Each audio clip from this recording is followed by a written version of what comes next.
Hello everyone, welcome back to Planet Football News. Even with the ongoing matches, we've got a brand new batch of the latest and most exciting updates in the world of football. Please show your support by hitting that like button and subscribing to our channel. Now let's get the show rolling on the pitch. Ex-Manchester United winger Ryan Giggs is reportedly close to a return to management at Salford City after being cleared of domestic violence charges. The Welshman stood down as Wales manager in June 2022 after being accused of controlling and coercive behavior against his ex-girlfriend Kate Greville between August 2017 and November 2020.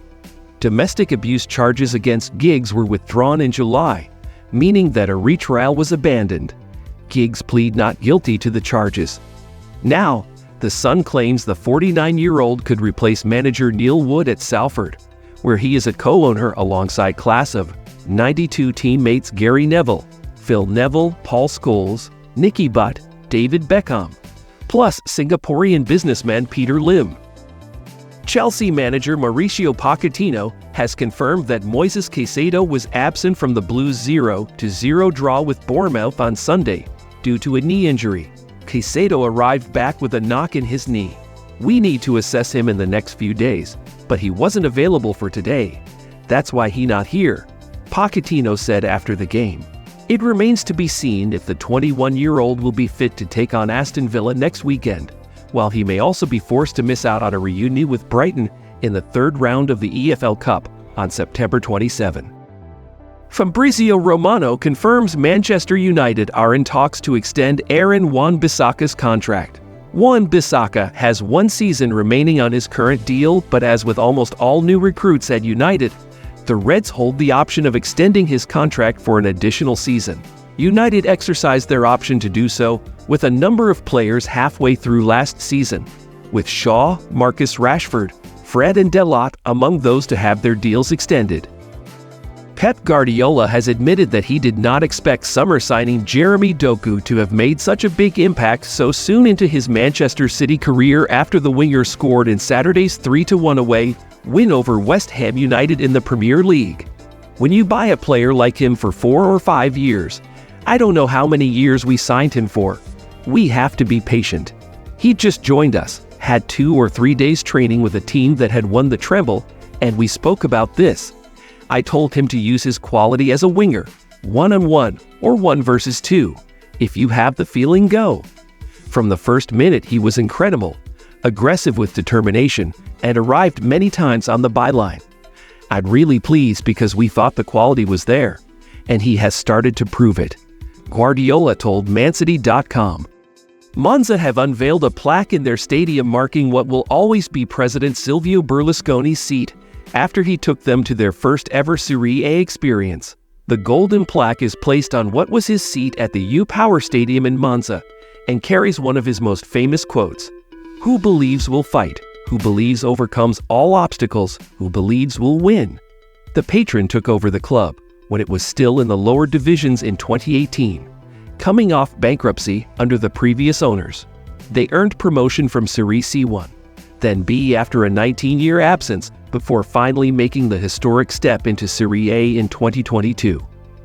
The team flourished once Giovanni Strappa was sacked and replaced by youth team coach Rafael Palladino, a decision made by Berlusconi and his CEO Adriano Galliani. Monza finished in 11th place on 52 points, the second best tally for a side in their debut Serie A season. Certainly, let's now turn our attention to the most fascinating news of the day. Tottenham Hotspur earned a slice of Premier League history with their breathtaking 2-1 win over Sheffield United. By overturning a 1-goal deficit to prevail in astonishing circumstances, Spurs have now set a new record for the latest winning comeback in Premier League history, breaking their own record in the category. The Lily Whites had previously achieved the Premier League's latest winning turnaround in January 2022, as 95th and 97th minute goals from Steven Bergwijn saw Spurs defeat Leicester City 3-2 at the King Power. As well as leading to unrestrained celebrations in North London, Kulusevski's winner also moved Tottenham onto 13 points from their opening 5 games of a Premier League season for the first time ever. a feat they last achieved in 1965-66. In addition, Spurs kept up their hot streak of scoring at least twice in every game under Postecoglou, doing so in 5 matches in a row for only the 3rd time following similar hauls in 1960-61 and 1965-66. Barcelona are reportedly interested in bringing Swedish forward Alexander Isak back to La Liga. The 23-year-old made the move to Newcastle United from Real Sociedad in August 2022, and he featured on 29 occasions for the Magpies during the 2022-23 campaign, scoring 11 goals and registering 3 assists. Isak has also started this season in strong form, scoring twice in 4 league outings, taking his record to 12 goals and 3 assists in 31 matches for Newcastle. The Sweden international has a contract at St. James Park until June 2028, and Newcastle are in a strong position to keep hold of him due to their financial power. However, according to Fitches, Barcelona are determined to bring the striker to Camp Nou in the near future, potentially as a long-term replacement for Robert Lewandowski. The report claims that the Catalan outfit's head coach Xavi is a huge admirer of Isak, who started his professional career with AIK before moving to Borussia Dortmund in 2017.